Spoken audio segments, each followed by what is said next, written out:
The breaking news at this hour is that John Steenhuisen has announced he will not seek re-election as the leader of the Democratic Alliance. It comes after about 3 decades of his involvement in the organization since he was elected a councillor back in Durban in the late 1990s, I think at the age of just 22.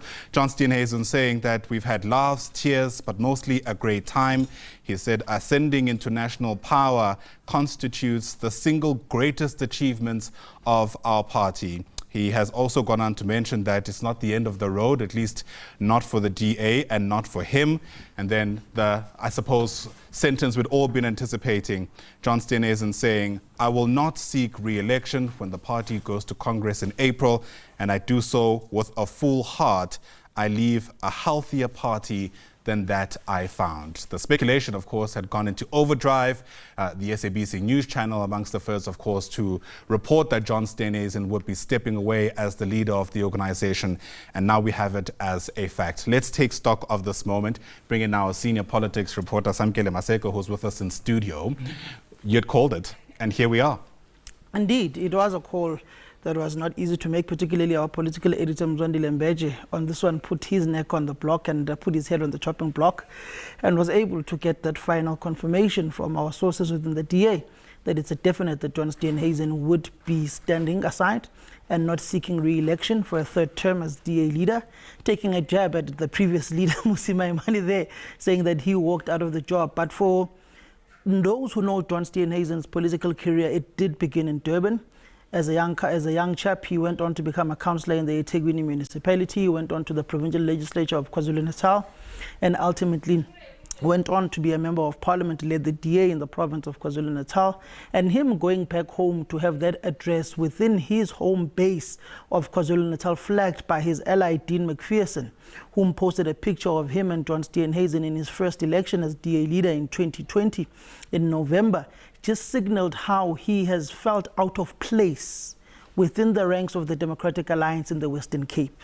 Him retreating back to KZN and not having the press briefing in the Western Cape or in Gauteng is symbolism of how he has felt as an outsider within the ranks of the Democratic Alliance in a largely controlled Western Cape province to a national level by the Democratic Alliance. So it does feel like the nerve center is in the Western Cape, yeah. The nerve center of the DA is in the Western Cape. He went out of that nerve center and went into the province of KwaZulu-Natal, where he feels most at home, rather than the Western Cape. For instance, if you look at the campaigns going on to the DA Congress now in April, he did not have a significant number of support within the Western Cape province, but had support from other provinces.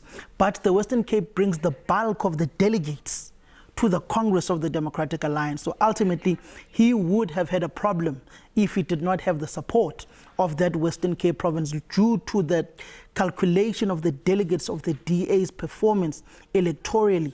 Whichever province performs the best is the one that is accredited with the most delegates to the Congress of the Democratic Alliance, and that is the Western Cape at this point in time, and not his home province of KwaZulu-Natal, not Gauteng. Even in Gauteng, he was not seeing eye to eye with the provincial leadership of the Democratic Alliance, led by the likes of Solim Semanga. But it was ultimately a negotiated settlement out of the leadership of the Democratic Alliance, and he keeps his ministerial post of the Democratic Alliance. But as you know, with politics, this will be a start of factional machinations and political machinations within the party, because you don't know what will be the vision of the next DA leader, what will be their purpose, what will be their drive, what will be their plan, and does John Steenhuisen fit into that plan or not?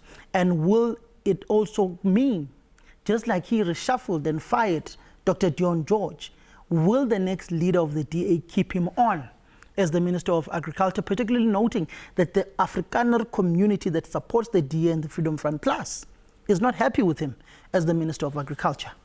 It's interesting you say that, because he says, of course, his next focus now is on eradicating foot and mouth disease. He says it's a job you can't do as a part-time thing. But as you suggest, there may very well have been a whole lot more at play here.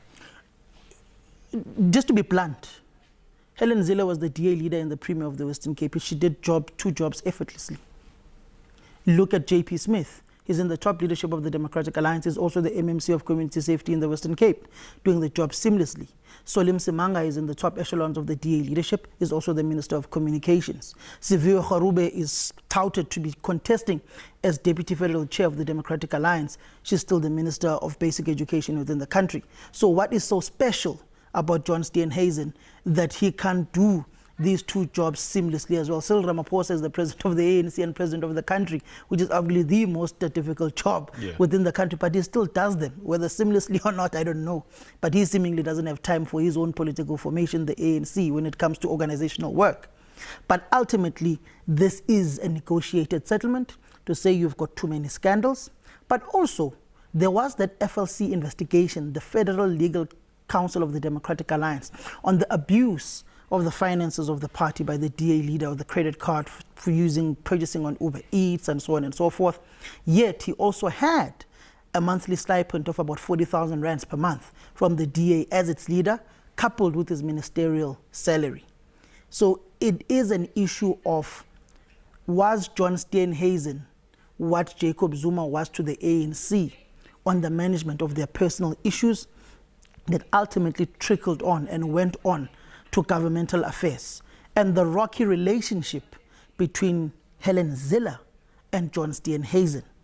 Has John Steenhuisen become yet another victim of Helen Zille's political outmaneuvering of her opponents, where she raises you to the top and drops you like a hot potato? Sure, very interesting and sobering indeed. And who could ever forget what she said about Musi Maimane, suggesting it was a mistake putting him there after she had left. But I'm going to... Well, I suppose, yeah.